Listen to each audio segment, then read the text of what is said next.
신약 315쪽입니다. 에베소서 5장 15절에서 21절까지 말씀을 함께 봉독하겠습니다. 제가 먼저 읽겠습니다. 그런즉 너희가 어떻게 행할지를 자세히 주의하여 지혜 없는 자 같이 하지 말고 오직 지혜 있는 자 같이 하여, 그러므로 어리석은 자가 되지 말고 오직 주의 뜻이 무엇인가 이해하라.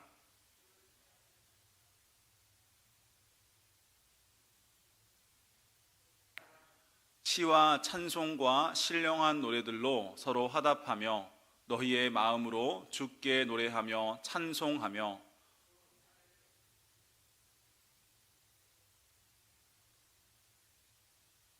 함께 읽겠습니다.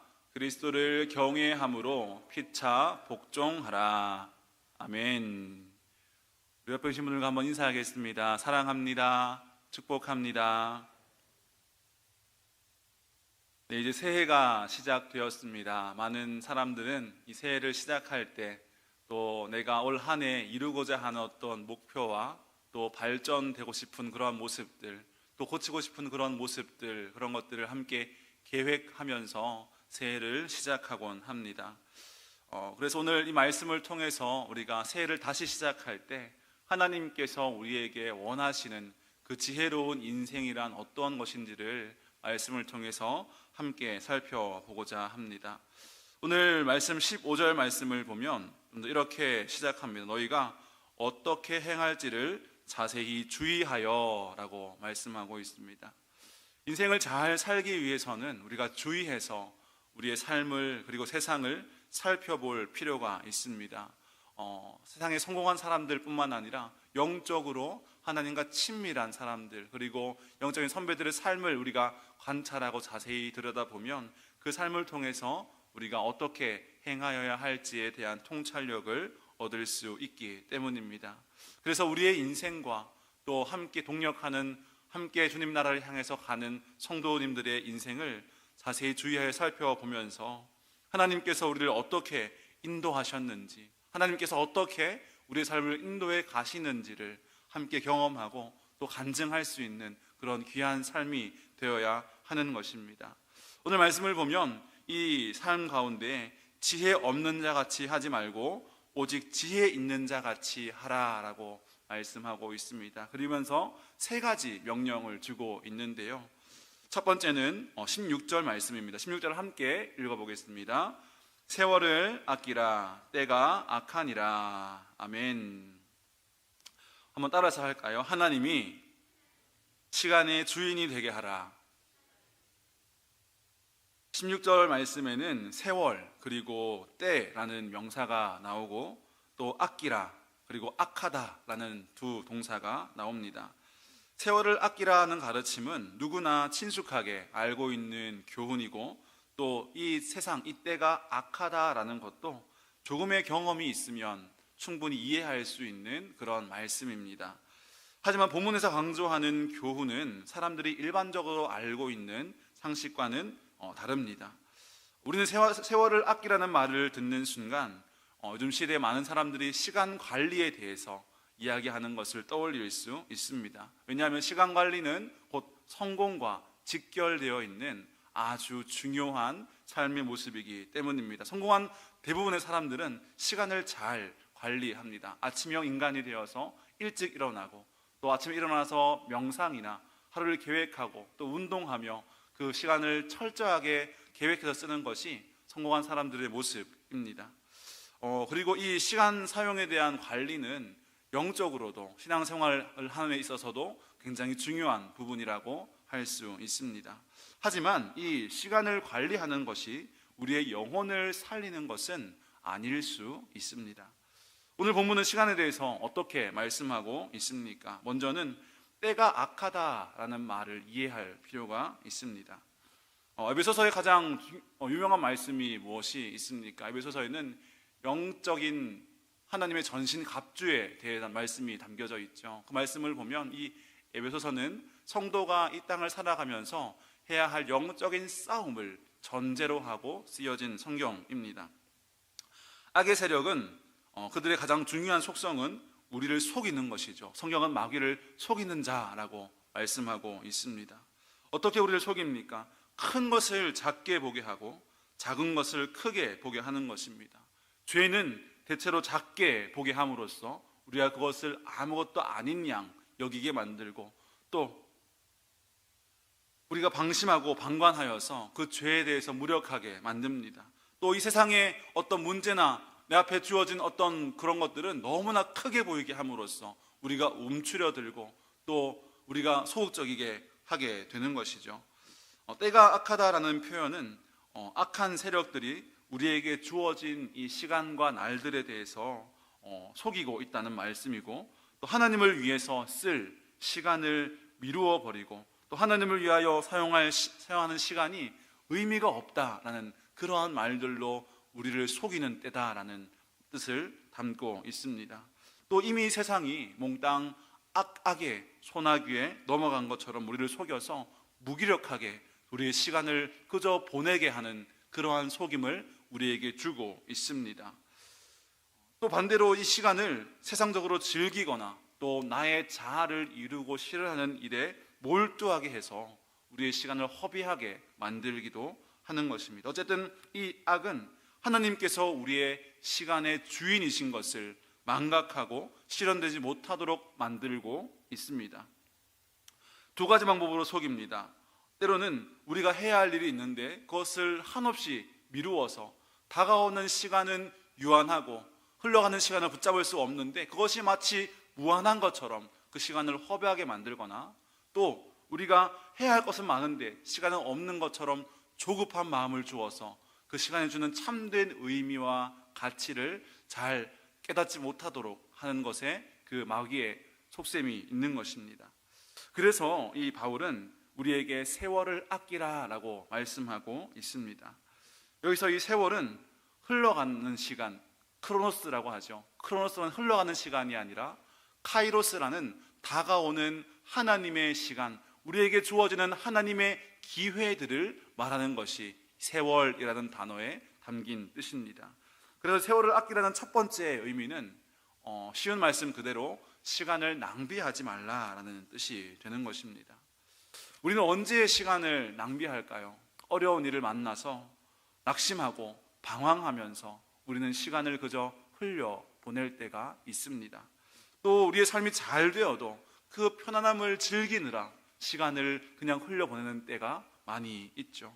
하지만 주님은 오늘 말씀을 통하여서 그렇게 시간을 그저 낭비하고 흘려보내서는 안 된다라고 말씀하고 있습니다.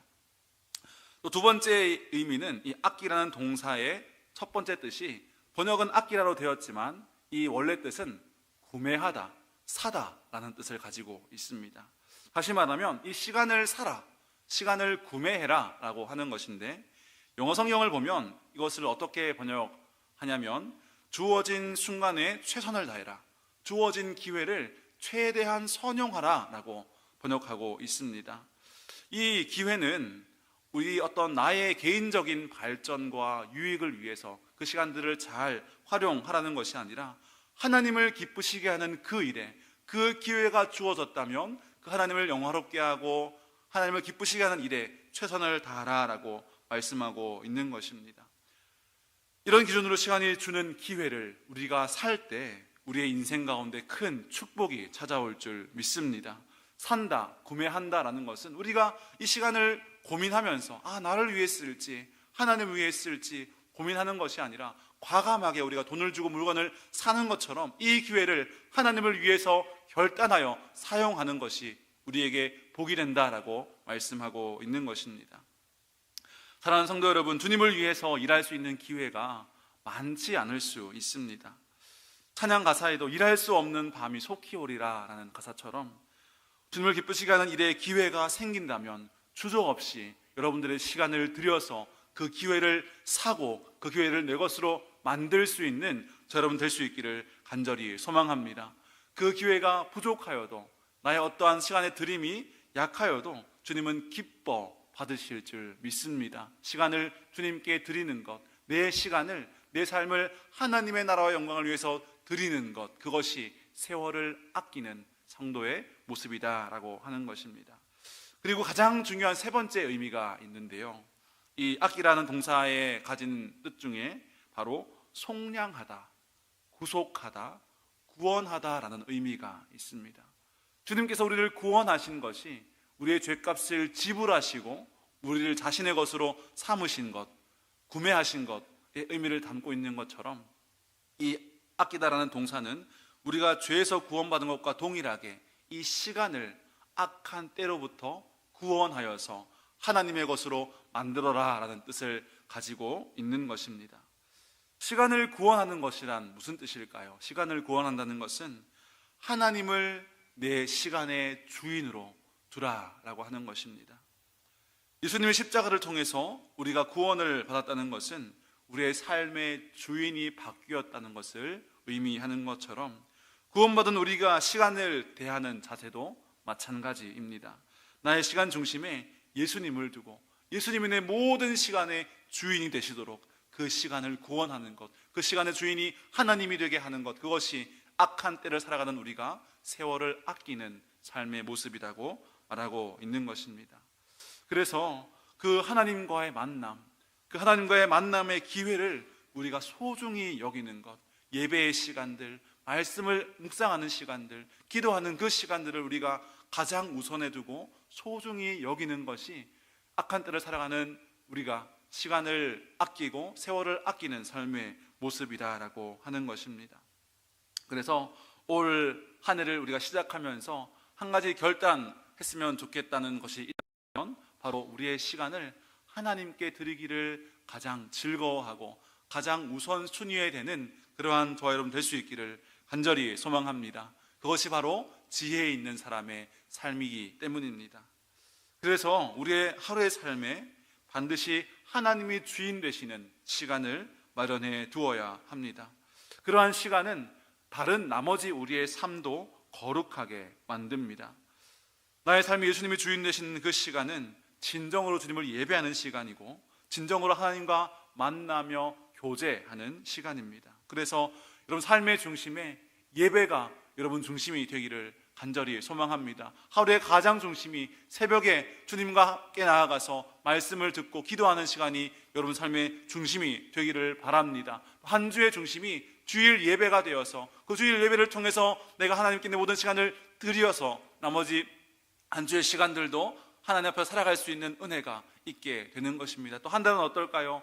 우리에게 토비세라는 좋은 예배가 있습니다. 그 시간이 한 달의 중심이 되어서 그 시간을 통하여서 한 달을 어떻게 살아갈 것인지 하나님 앞에서 묵상하고 또 듣고 기도하는 시간이 되면 좋을 것 같습니다. 또 1년은 어떨까요? 우리에게 있는 수련회나 또 송구영신 예배나 우리가 정한 그 나름의 예배의 시간들, 하나님과 만나는 그 시간들이 우리의 삶의 가장 중심이 되어서 우리의 모든 시간을 하나님께 올려드리는, 하나님 우리의 시간의 주인 되시게 하는 그러한 은혜가 있게 되기를 간절히 소망합니다. 그래서 지혜로운 삶은 악한 때를 피해서 숨는 것이 아니라 악한 때를 살아가면서 그 안에서 지혜롭게 주의하며 살아가는 것입니다. 그렇기 때문에 예수님을 여러분 시간의 중심에 두시기를 바랍니다. 내 가장 중요한 시간에, 그 가장 중요한 자리에 예수님을 올려 놓아서 우리의 시간이 구원되어지는 그런 은혜가 있게 되기를 소망합니다. 또 17절 말씀을 함께 읽겠습니다. 17절 말씀 시작. 그러므로 어리석은 자가 되지 말고 오직 주의 뜻이 무엇인가 이해하라. 아멘.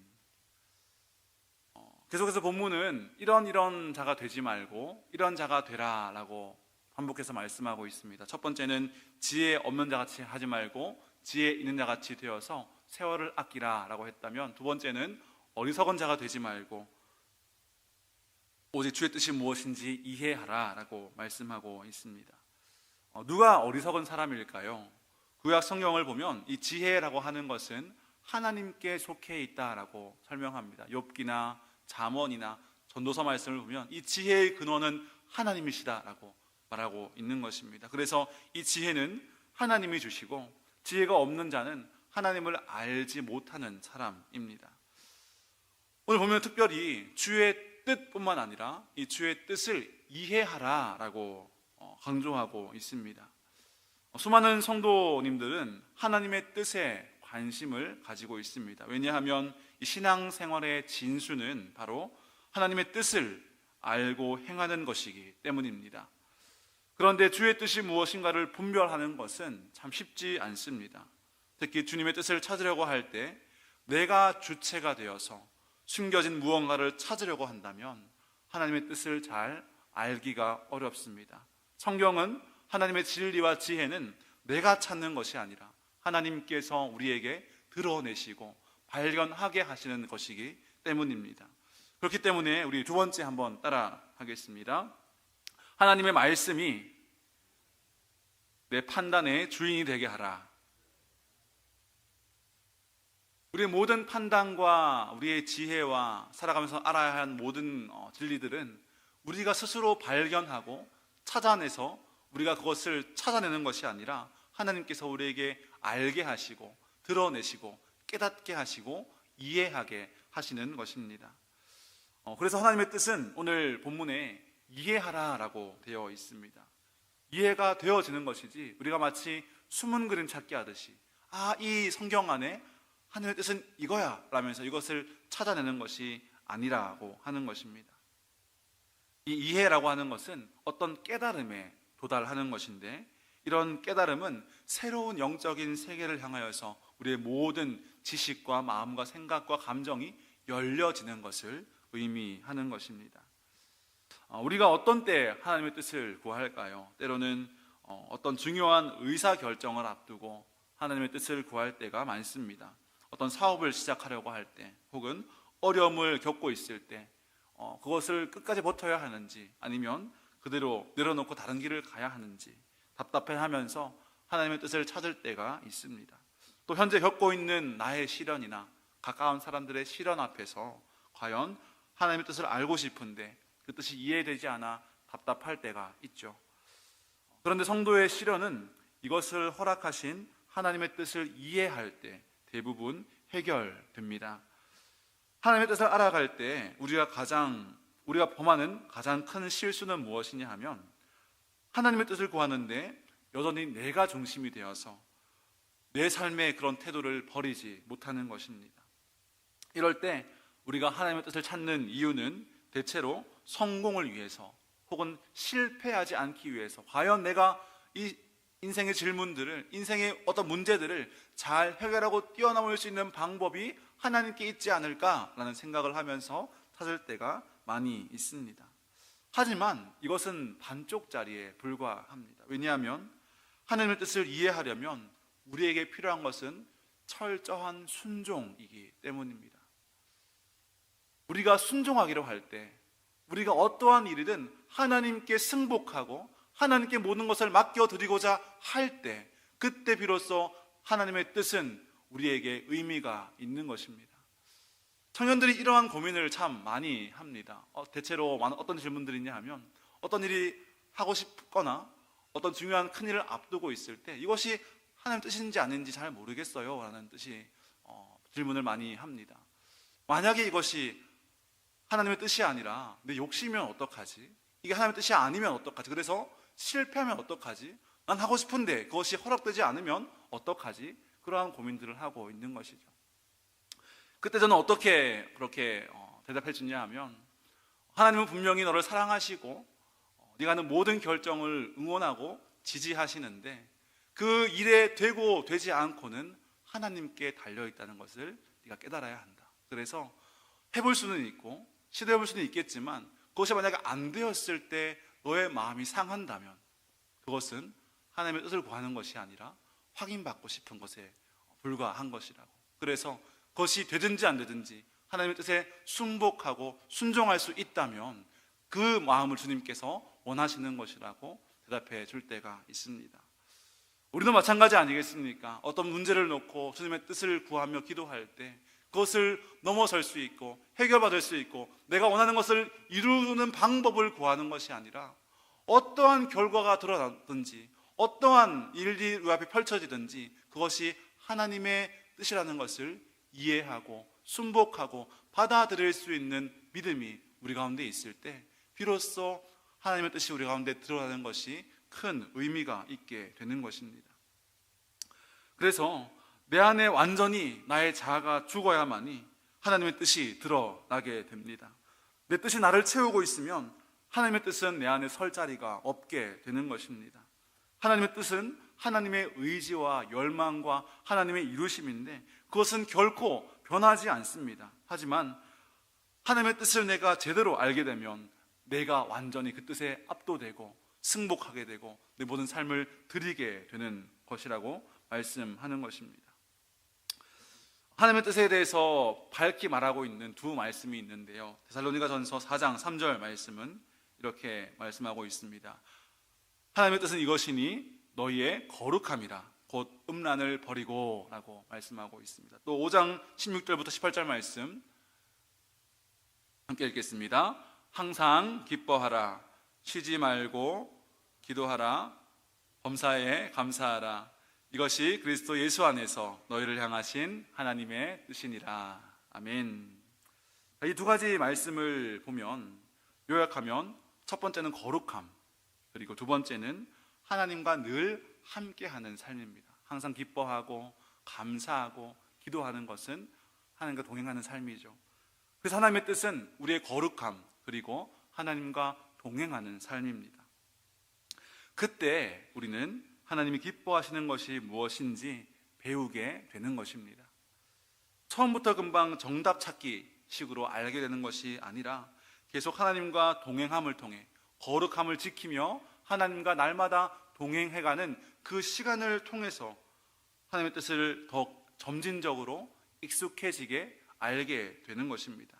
그래서 우리가 마음을 청결하게 하고 순종을 결단하고 하나님께 가까이 나아가서 하나님께서 나를 향하여 갖고 계시는 하나님의 뜻을 내 삶에 적용하고 순종하기 시작할 때 그때 비로소 하나님의 뜻이 이해되기 시작하는 것입니다. 그래서 우리는 하나님의 뜻이 무엇인지 그것을 스스로 판단하고 발견하고 캐치해내는 것에 집중하는 것이 아니라 하나님이 어떤 분이시고 그 하나님께서 나와 어떻게 동행하기를 원하시는지 그리고 그 동행하는 삶이 날마다 반복되어져서 하나님의 마음과 뜻에 우리가 익숙해져 갈 때 그것이 바로 하나님의 뜻을 이해하는 것인 줄 믿을 수 있기를 간절히 소망합니다. 하나님은 우리가 어떤 삶의 해결책이나 실마리를 찾기를 원하시는 것이 아니라 매일의 삶 가운데 하나님과 동행하며 주님과 친밀해지는 삶을 원하시기 때문입니다. 그래서 우리가 그 하나님의 뜻을 이해하고 하나님의 큰 계획을 바라볼 수 있는 지혜가 풍성하여지기를 간절히 소망합니다. 우리 세 번째 마지막 함께 보겠습니다. 18절 말씀 함께 읽겠습니다. 시작. 술 취하지 말라 이는 방탕한 것이니 오직 성령으로 충만함을 받으라. 아멘. 따라서 하겠습니다. 하나님의 성령이 내 삶 전체의 주인이 되게 하라. 18절에도 하지 말라 그리고 하라라고 되어 있습니다. 술 취하지 말라 이는 방탕한 것이니 오직 성령으로 충만함을 받으라라고 말씀하고 있습니다. 이것은 성령 충만이라는 어떤 선물을 받으라는 것이 아니라 성령으로 우리의 속사람이 우리의 심령이 가득 차게 되는 충만함을 입으라라고 말씀하고 있는 것입니다. 1세기 헬라 문화에서 이 술 취하지 말라라는 말은 술 취한 사람들이 정신적으로 통제력을 잃어버려서 결국은 어리석은 행동을 하게 되는 것을 경계하는 의미였습니다. 하지만 본문에서 술 취하지 말라는 것은 술에 취해서 군데레만데레가 되지 말라는 뜻이 아니고 또 어느 정도 즐겨도 되지만 과하지만 않으면 된다라는 뜻도 아닙니다.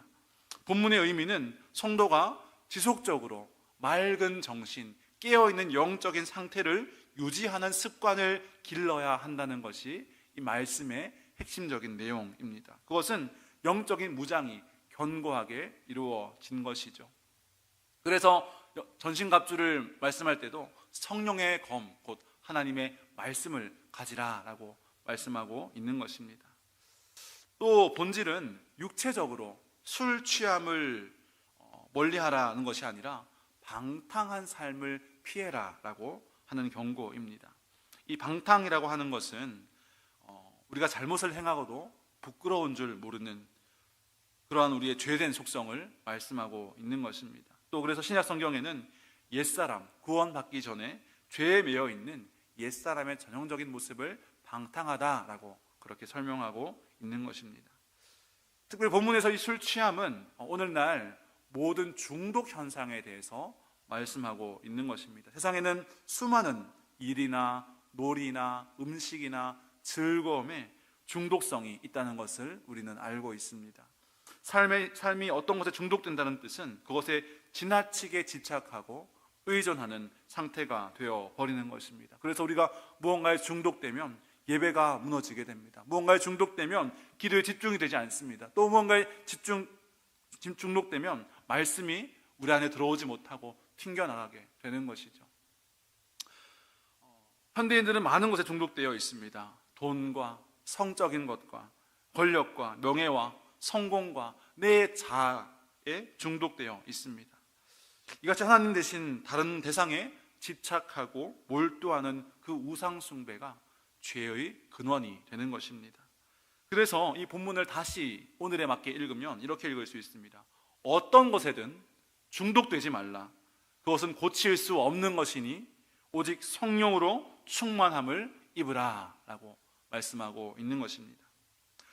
그래서 이 중독을 이기는 바른 힘은, 지혜로운 삶의 길은 바로 성령으로 우리의 마음이 충만하게 채워지는 것입니다.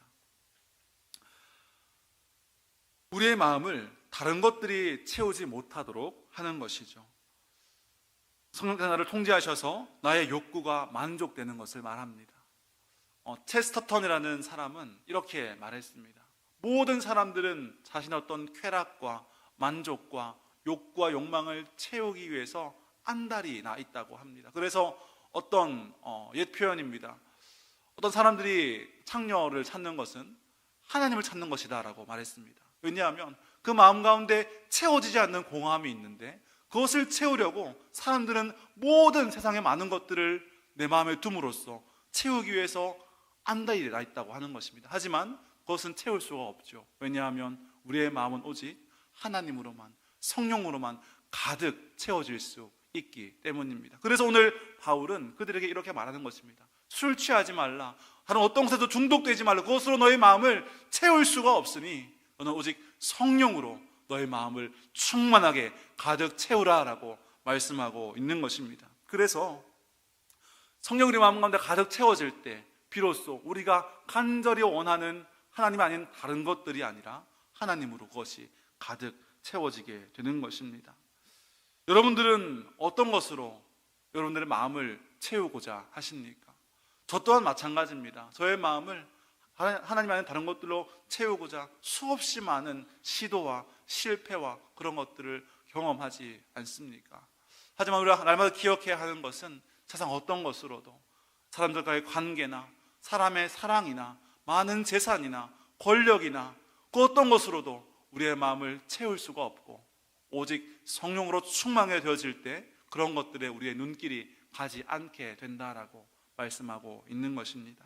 그래서 사랑하는 성도 여러분, 우리의 모든 심령이 오직 성령님으로 충만케 되어지기를 간절히 소망합니다. 다른 것들로 우리의 마음을 채우려고 발버둥치면서 정말로 목이 말라 방황하는 그런 사람들처럼 헤매는 것이 아니라 모든 것이 하나님으로부터 만족되어서 늘 기쁨과 평안을 누리는 그러한 삶이 되어지기를 간절히 원하는 것입니다. 그리고 마지막으로 이 성령이 우리 안에 충만할 때 우리의 삶에 이루어지는 세 가지를 뒤에 이어지는 말씀에서 말씀하고 있는데요, 19절부터 함께 한번 읽어보겠습니다. 시작. 시와 찬송과 신령한 노래들로 서로 화답하며 너희의 마음으로 주께 노래하며 찬송하며 범사의 우리 주 예수 그리스도의 이름으로 항상 아버지 하나님께 감사하며 그리스도를 경외함으로 피차 복종하라. 아멘. 이 세 가지 말씀은 우리가 성령으로 충만케 되어질 때 일어나는 일들입니다. 첫 번째는 무엇입니까? 함께 모여서 시와 찬송과 신령한 노래들로 서로 화답하고 주께 노래하며 찬송한다. 함께 모여서 하나님을 예배하고 하나님을 높이고 하나님의 은혜에 대해서 서로 나누게 된다라는 것입니다. 두 번째는 범사에 우리 주 예수 그리스도의 이름으로 항상 아버지 하나님께 감사하게 된다라고 말씀하는 것이죠. 세 번째는 피차 복종하게 된다라고 하는 것입니다. 저는 이 피차 복종함에 대해서 마지막으로 나누고 싶습니다.